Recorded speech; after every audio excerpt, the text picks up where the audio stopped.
स्तुती. मग ते नमस्कार करून स्तुती करतो की स्तुती करून नमस्कार करतो?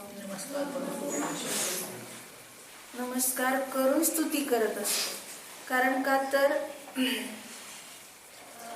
पहिल्यांदा सभ्यता दाखवली जाते, शिष्टता दाखवली जाते आणि आल्याबरोबर फक्त नमस्कार हात वगैरे न जोडता आपण असे आहात तसे आहात असं जर म्हटलं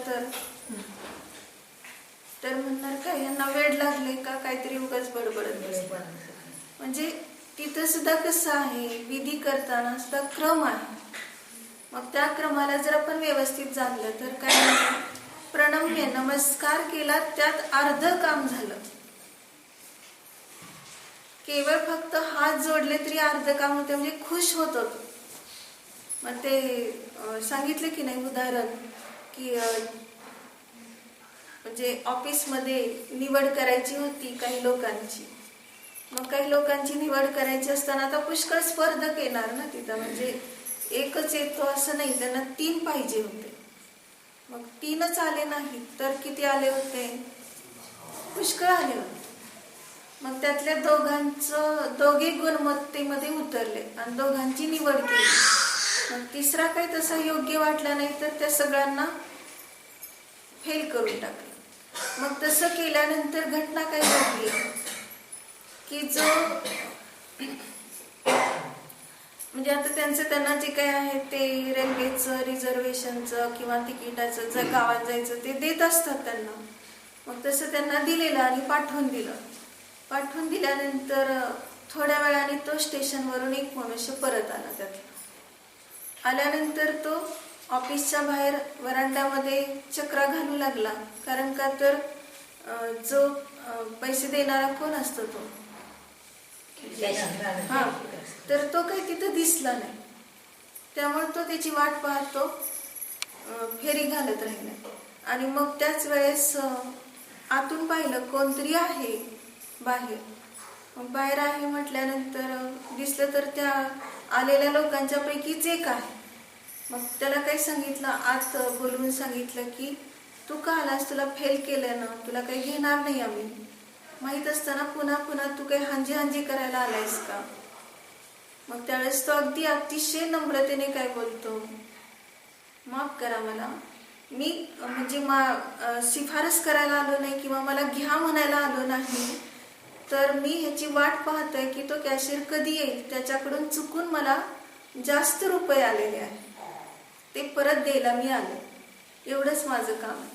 आणि ते ऐकलं की एकदम त्यांना वाटले की आता ह्याचीच निवड करावी तिसरी म्हणून. इतका हा प्रामाणिक आहे.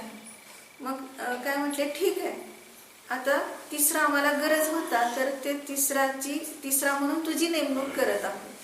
म्हणून त्याला काय केलं, निवडलं. म्हणजे कुठल्या कार्याने निवडलं? पहिल्यांदा मी नाही काय दाखवला, माफ करा, मी त्यासाठी आलो नाही, म्हणजे मला घ्या म्हणून सांगायला आलो नाही, माझी निवड करा म्हणून सांगायला आलो नाही.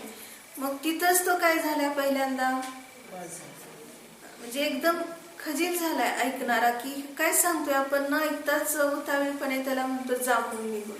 आणि मग पुढचं ऐकलं तर अजून काय झालं की हा एवढा प्रामाणिक आहे की जास्त आलेले पैसे सुद्धा तो परत करायला आलाय. मग असे प्रामाणिक लोक का सोडायचे आपल्या ऑफिसमधून?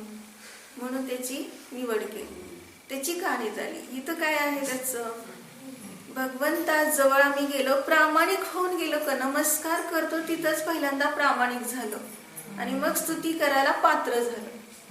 मग अशा रीतीने प्रामाणिक झालं म्हणजे काय झालं, प्रमेयत्व गुणाने मी माझ्या आत्म्याला ज्ञेय बनवून स्वतःला जाणणार ही प्रतिज्ञा करायला मंदिरात आले. आणि मग तिथं भगवंतांची स्तुती करताना बहुमान दाखवते. मग तसे या ठिकाणी 2 श्लोक सांगितले. आता तिसरा श्लोक सांगताय,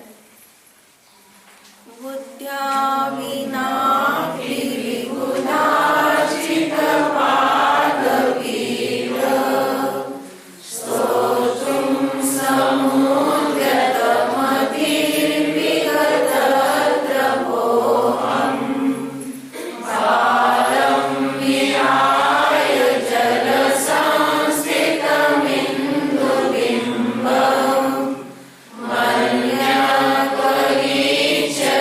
जला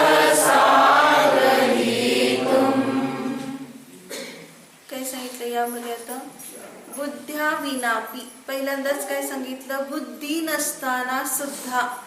कोणामध्ये बुद्धी नाही म्हणतो? ज्ञानगुण आहे, मग का म्हणायचं बुद्धी नाही म्हणून?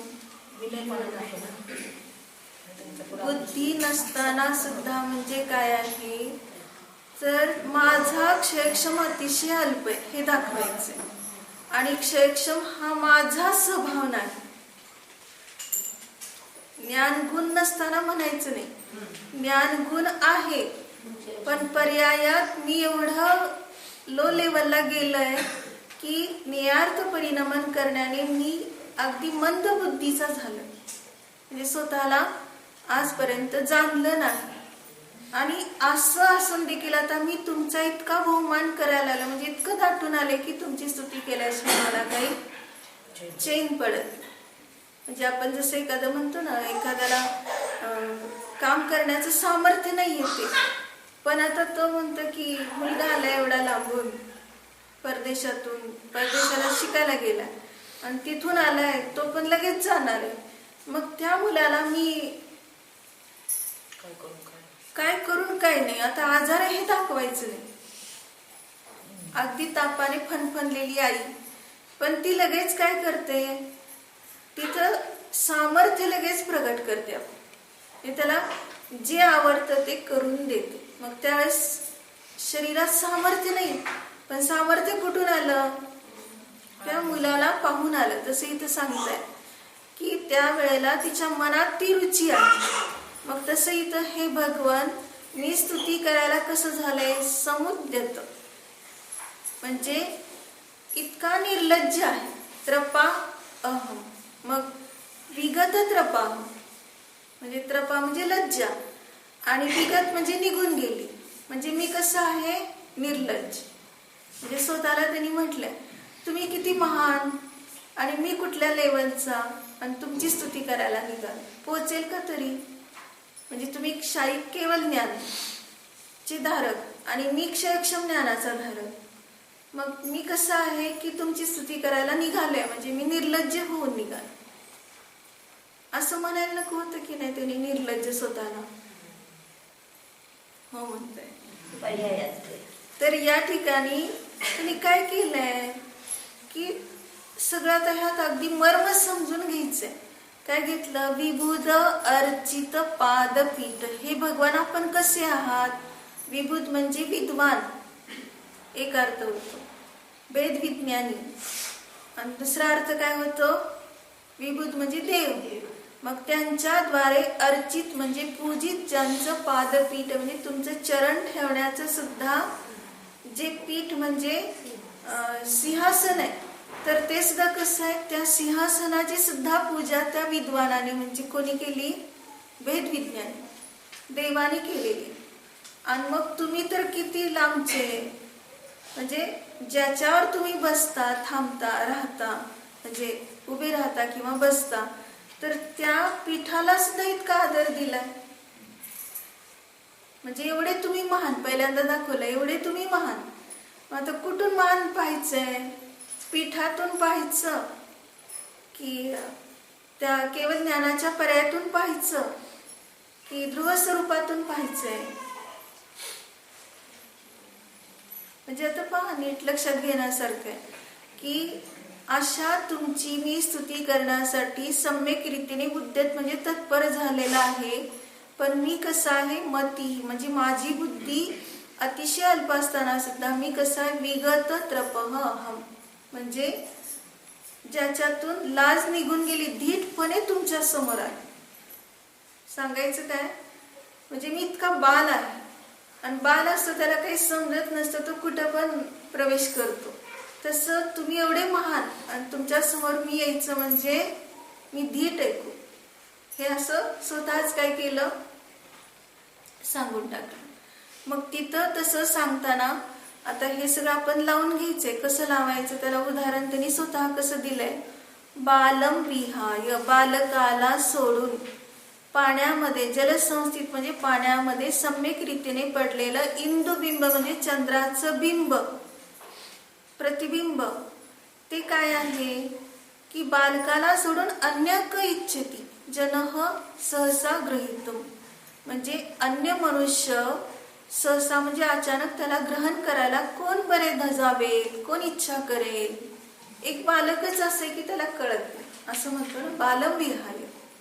ते बालकच असं आहे की पाण्यात पडलेल्या चंद्राच्या बिंबाला पकडायला जाईल, पण इतर मनुष्य जो शहाणा आहे तो काही पाण्यातलं चंद्राचं बिंब पकडता येत नाही म्हणून तो तिथं जाणारच नाही. तसा मी बाल होऊन आलोय तुमच्याकडे, असं तो काय म्हणतोय, म्हणजे स्तुती करणारे ते म्हणतात की मी एवढा अज्ञानी आहे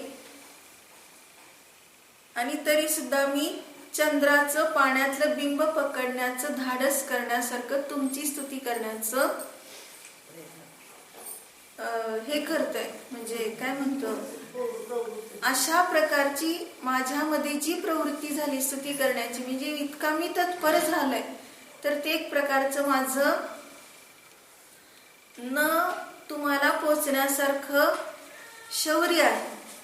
पण तरी सुद्धा कसं पोचतंय भगवंतांना बघा, ह्याच्यातनं हे पाहिजे आपल्याला. त्याला वाटतंय माझं पोचणार नाही, पण पोचलं, हेच पाहिजे आपल्याला ह्याच्यातून. की बुद्ध्या विना अपि, कसं लावायचं आता ते, बुद्धी नसताना सुद्धा, म्हणजे मी आजपर्यंत भेद विज्ञानी झालो नव्हतो, म्हणजे स्वतःला जाणलं नव्हतं. तुमची स्तुती करायला आले नक्कीच, म्हणजे कसा झालोय मी, बहुमान झाल्याशिवाय तर आलो. म्हणजे मी माझे द्रव्यगुण पर्याय जाणले म्हणून तुमच्या द्रव्यगुण पर्यायाचा सुद्धा मला बहुमान आला. तुमचे द्रव्यगुण पर्याय जाणले म्हणून माझ्यामध्ये निर्मोहता पण अशी प्रगट झाली की त्या कारणाने माझ्याजवळ जेवढे काही शब्द आहेत ते वाणीच्यातून विषय होत नाही, म्हणून तिथं मी निर्लज्ज म्हटलं. कशासाठी निर्लज्ज म्हटलं, किती शब्द बोलले तरी तुम्हाला ती पोहोचतच नाही, म्हणजे तो वाणीचा विषयच नाही, फक्त तो आपल्या स्वसंवेदन ज्ञानाचा विषय आहे. निजध्रुव कारण परमात्मा कोणाकडून ग्रहण होणार आहे, आपल्या स्वसंवेदन ज्ञानाने ग्रहण होणार आहे, दुसऱ्याकडून तर ग्रहण होत नाही. मग भगवंतांची स्तुती केली तरी भगवान निरंतर आत्मानुभूती घेऊन अतिंद्रिय आनंद भोगतात. मग ते जास्त महत्वाचं आहे की भक्त एक येतो, एक काहीतरी बोलून जातो जय भगवान, दुसरा येतो तो म्हणतो महान आहे, तिसरा येतो म्हणतो अनंत चतुष्टयाने सुंदर आहात, चौथा येतो म्हणतो आपण संसारातून पार पडलेला आहात, पाचवा येतो म्हणतो आपण कृतकृत्य झालेला आहात. प्रत्येक जण आपल्याला जसं सुचल क्षयक्षम ज्ञानाला तसं तो एक एक एक एक शब्द एक एक उपमा देऊन व्युत्पत्ती अर्थाने बोलतोय तो. पण बोलून किती वेळ गेला निघून, किती वेळ स्तुती केली. स्तुती करण्याची मर्यादा आहे की अमर्यादा आहे, मर्यादा, निघून गेला तो.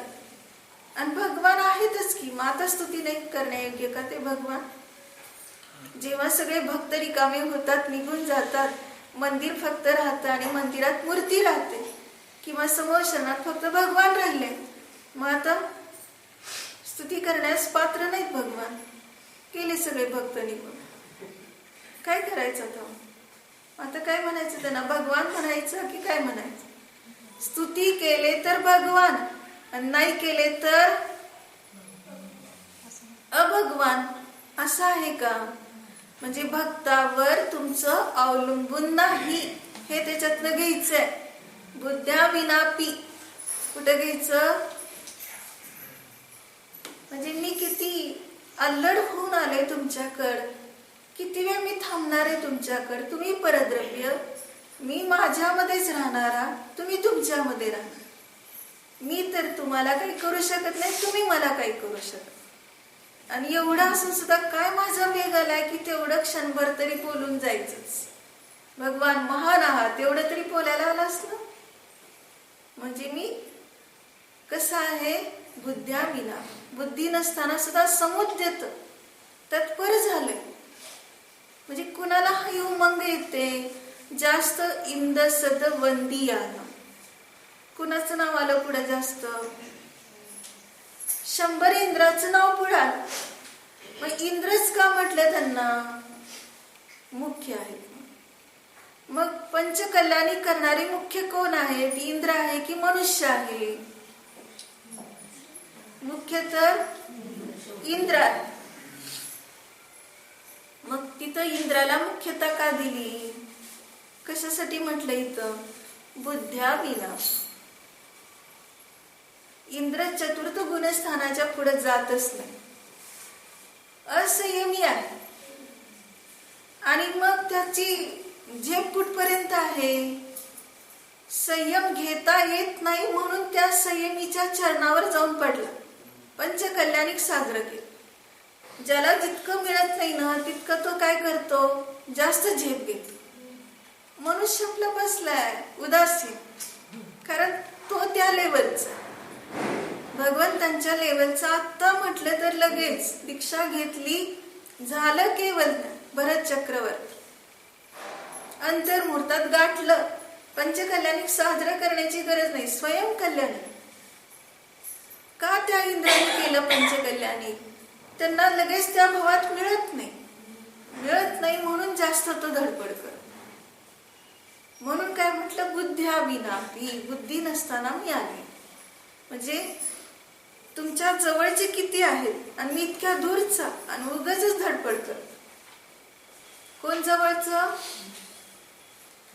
ह्या भावात लगेच मोक्षाला जाणारे सगळे तुमच्या जवळचे. आणि आम्ही फक्त काय करतोय?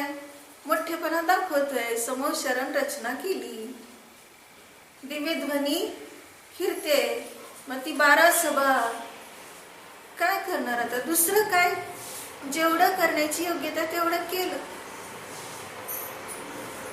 त्या पलीकडे काय? कोणी दीक्षा घेत नाही आणि तुमच्या जवळ येऊन बसत नाही, म्हणजे केवळ ज्ञान होत नाही आता ह्या भागात. मग ही असमर्थता दाखवण्यासाठी सांगितलं विगत त्रपः अहम, मी निर्लज्ज होणार. म्हणजे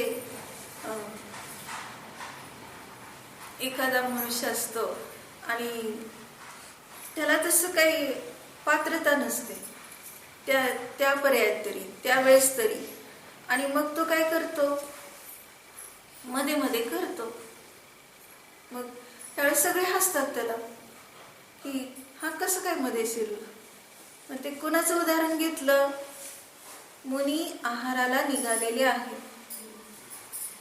आणि रस्त्यावर एक भिकारी उभा आहे आणि अगदी मुनीसारखं.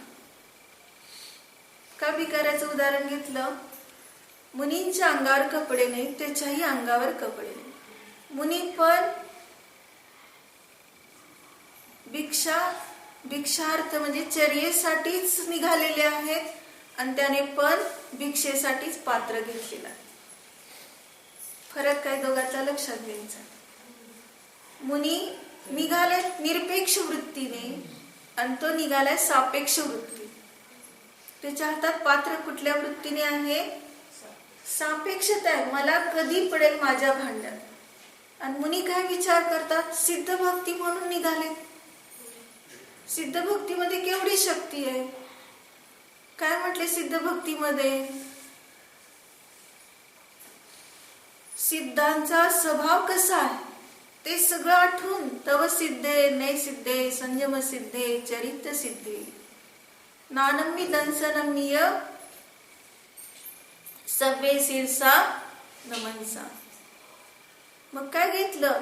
तपाने सिद्ध, नयाने सिद्ध, ज्ञानाने सिद्ध. मग असे जे सिद्ध आहेत त्यांना मी मस्तकाने झुकून नमस्कार करतो. मग काय विचार चाललाय अंतरंगात?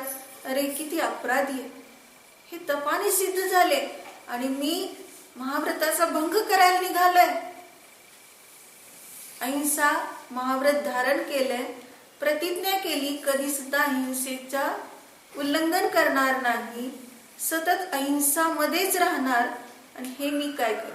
स्वयं सिद्ध असताना, सिद्धाच्या जातीचं असताना असिद्ध व्हायला निघालंय. म्हणजे त्यांना ह्या अशनपान परिग्रहाची आसक्ती नाही, उलट ते पुद्गल आहे आणि त्याला मी ग्रहण करू शकत नाही ह्या विचारात निघाले.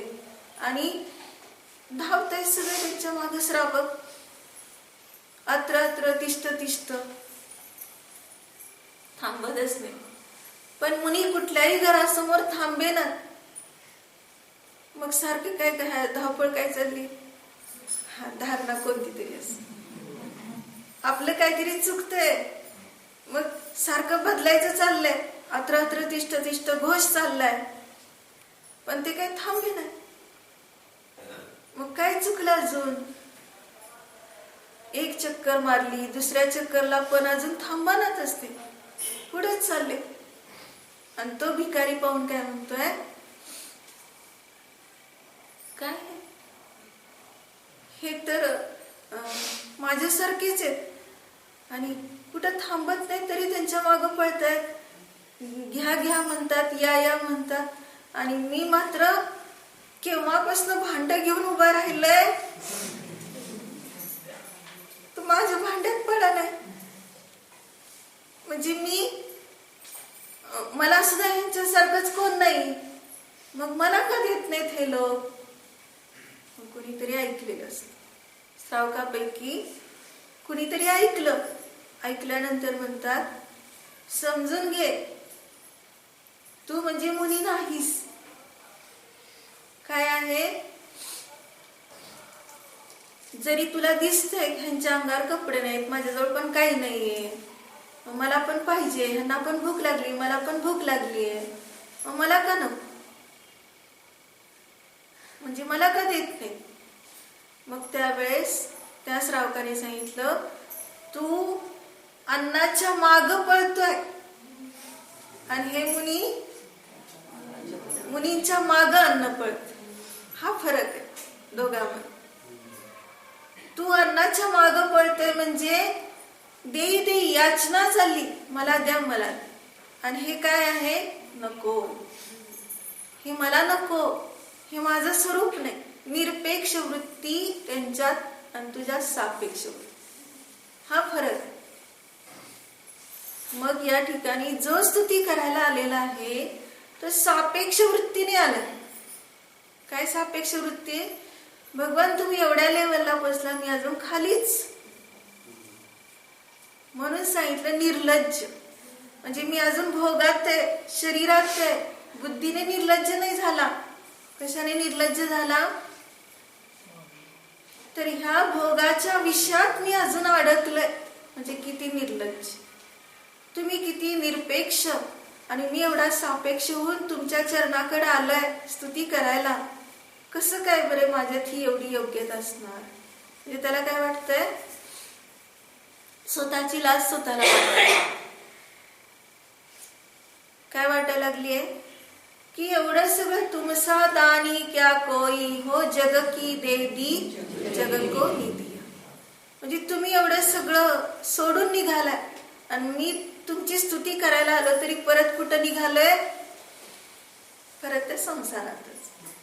आणि आता सुद्धा ह्या शरीरातच, आणि ह्या शरीराच्या अधीनतेने कार्य करत. आणि म्हणून मी बुद्धिहीन झालो. तुम्ही केवळ ज्ञानी झाला म्हणजे तुम्ही काय केलेलं आहे, ज्ञान गुणाचा आदर केला. ज्ञान तुमचं ज्ञानात राहिलं आणि माझं ज्ञान बाहेर धावते, म्हणून तेवढं तरी मी तुमची स्तुती करायला, की माझं सुद्धा ज्ञान तुमच्यासारखं बाहेर, म्हणजे तुम्ही जसं ज्ञानाला ज्ञानात ठेवलं तसं मी सुद्धा ज्ञानाला ज्ञानात ठेवावं, बाहेर जाऊ नये. ह्यासाठी मी आले स्तुती करायला. म्हणजे काय आहे, की जसं लहान मूल मध्येच काहीतरी बडबडत, मग त्यावेळेस काय म्हणतो त्याला काही कळत. तसं चाललंय हे, की आहे कुठं, म्हणजे चतुर्थ गुणस्थान वरती आहे, पण त्याला तेवढं त्याचा स्वाद आलेला आहे म्हणून तो तिकडं चाललाय.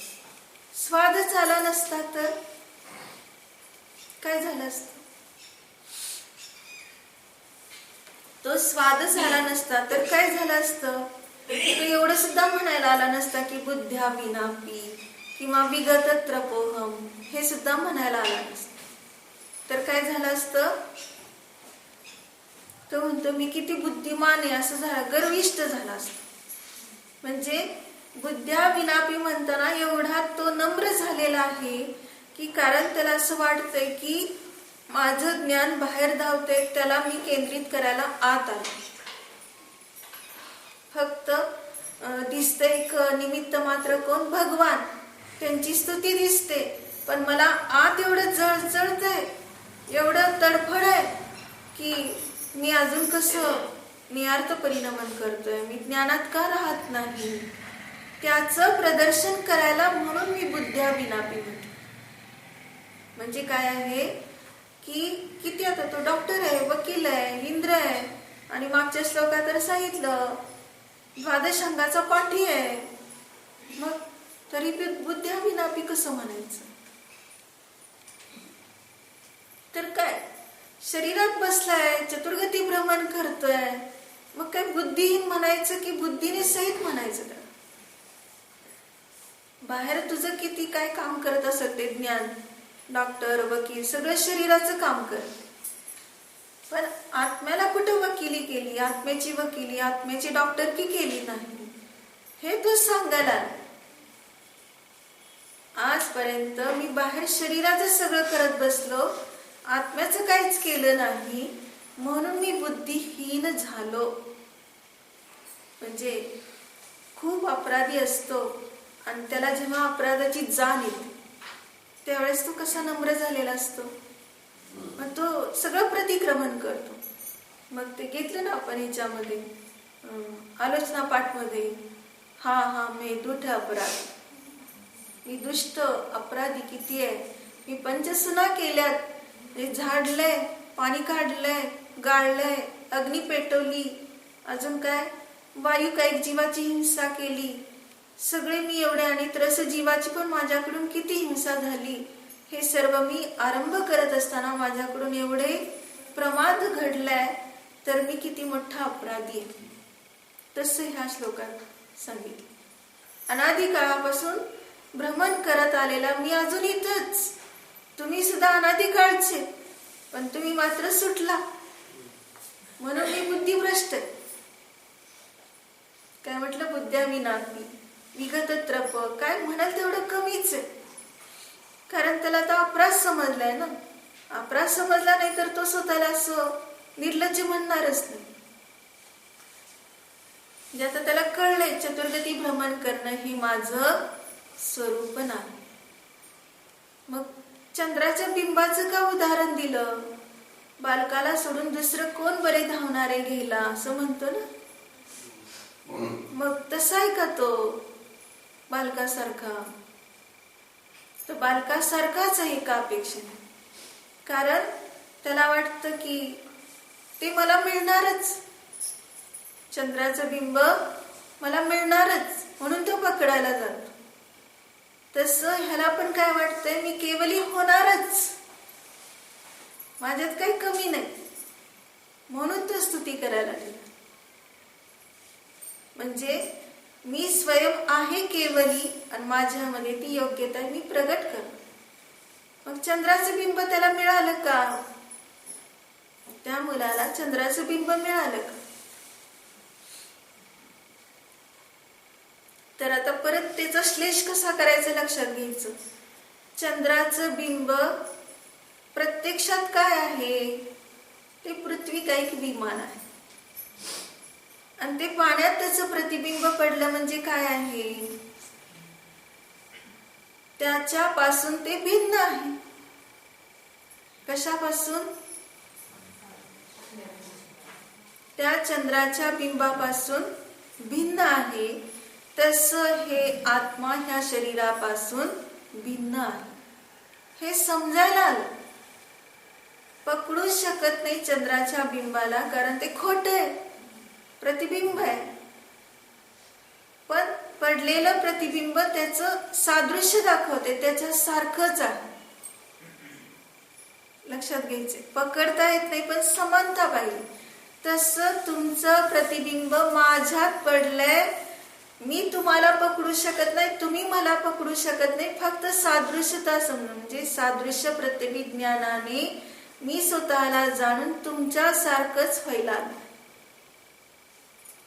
जेवढं त्या दृष्टांताचा आपल्यामध्ये बोध लावून घ्यायचा. म्हणजे कसा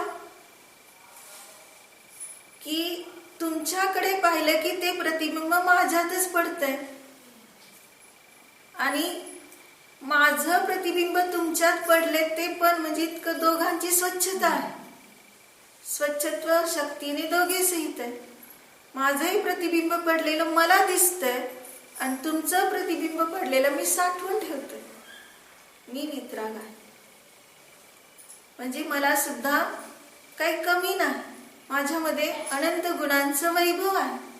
हे साठवून म्हणजे प्रत्येक वेळेला मी तुम्हाला जाणून आणि त्याचप्रमाणे समानता पाहून आता माझी प्रवृत्ती शरीरामध्ये होणार नाही. शरीर रहित अशा आपल्या आत्म्याकडेच धाव होईल.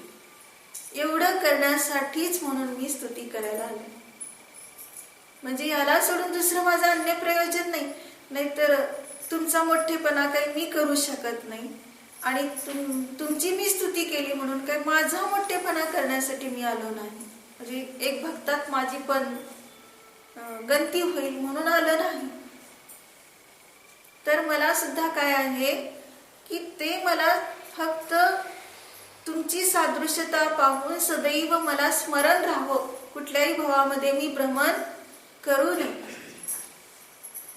म्हणजे पहा की थोडस सुटलं सरकलं, पाय सरकला की दरीत पडतो. तसं या ठिकाणी ह्या गतीतनं सरकलं दुसऱ्या कुठल्या गतीत गेलो आणि तुमचे चरण सुटले तर काहीच उपयोग नाही. मग तर मला जिनधर्म काय निजधर्म काय काहीच करणार नाही. तर मला तसं होऊ नये म्हणून कंठस्थ कुंठो मम काय म्हटलं समाधी भक्तीमध्ये, प्राण प्रयाण क्षणी प्राण जाताना माझे कंठ अवरुद्ध होऊ नये तुमचं नामस्मरण करताना. म्हणजेच काय आहे, संपूर्ण ह्या शरीराचा उपयोग काय होईल तर लावलं ना तिथं की राजवार्तिक मध्ये सांगितलं की आता ह्याचा अपाय होतोय हे पाहून म्हणजे नाश होतोय शरीराचं. उदाहरण त्याला दिलं की एखादं सोन्या चांदीचं दुकान आहे आणि ज्या दुकानात ते दुकान म्हणजे त्या वस्तूंचा असताना त्या वस्तू ज्या घरात ठेवले त्या घराचा नाश होते असं दिसलं, आग वगैरे लागली असेल.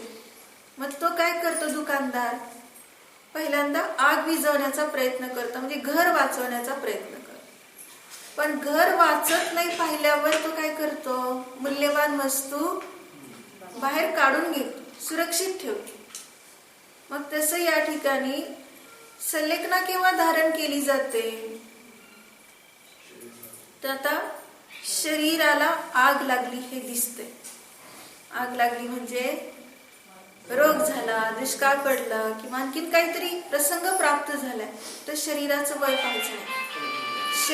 शरीराचं पतन होते असं दिसलं की तो काय करतो,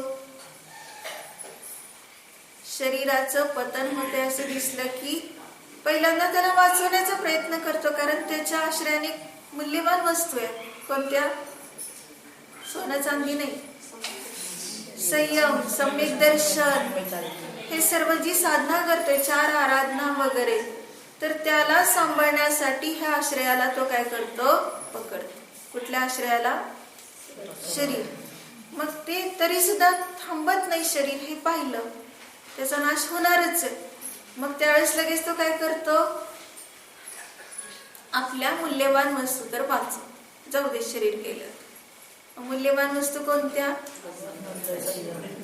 तर रत्नत्रयाला तो धारण करूनच दुसऱ्या भावामध्ये समाधी मरणाचा.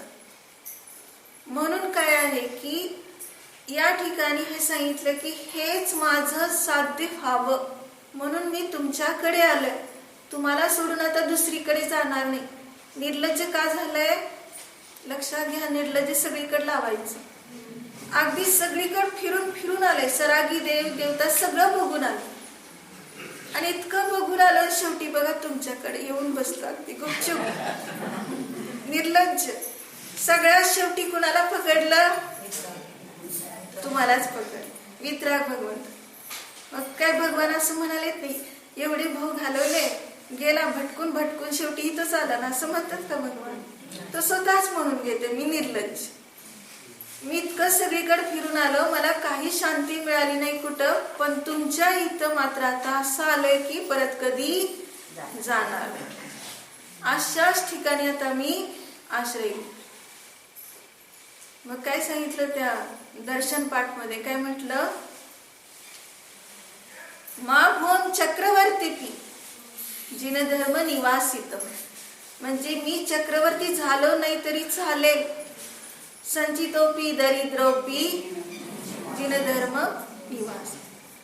म्हणजे दरिद्री होऊ देत, दास होऊ देत, काही होऊ देत, पण जिन धर्माचा निवास मी सोडणार नाही. म्हणून सांगितलं काय की सगळं फिरून बघितलं आणि शेवटी तुमच्याकडे आलो म्हणून मी निर्लज्ज झालो. म्हणजे आधी तुमच्याकडे यायला पाहिजे होतं असं त्यांनी व्यक्त केलं. मग एवढी माझी भटकंती झाली. म्हणून मी बुद्धिहीन आहे. मला एवढं सुद्धा कसं कळलं नाही म्हणतो. इथंच आपल्या शेजारी होतं आणि मी सगळं फिरून फिरून आलं आणि शेवटी परत शेजारीच येऊन बसलो. म्हणजे काय झालं, एवढी पण माझी बुद्धी नाही का म्हणतो. म्हणजे काय, मित्रा काय आहे हे समजून घेण्याची पात्रता अनादी काळापासून ठेवली नाही म्हणून म्हटलं बुद्ध्याविना. आता मी पात्रता ठेवून आले आणि म्हणून माझं आता आत्मकल्याण होणारच, ह्यात काय प्रश्नच नाही. बालविहाय म्हणजे काय आहे की होतो मी पूर्वी बाल, अज्ञानी, मिथ्या दृष्टी, त्याला सोडून दुसरं असलं कार्य कोणी करणार नाही. शरीर प्रतिबिंबालाच पकडायला निघालो म्हणजे शरीराला पकडायला निघालो होतो. पण आता मी कसं झालंय, तुमच्या सानिध्यात माती फुला संगे मातीस वास लागे. तुमच्या संगतीने आता मला अशी वितरागता कळाली की मी पुन्हा सरागतेत जाणार नाही, पुन्हा माझ्या सम्यदर्शनापासून मी च्युत होणार नाही. अशा पद्धतीने स्वतःला जाणून आता मी परम शांतीला प्राप्त.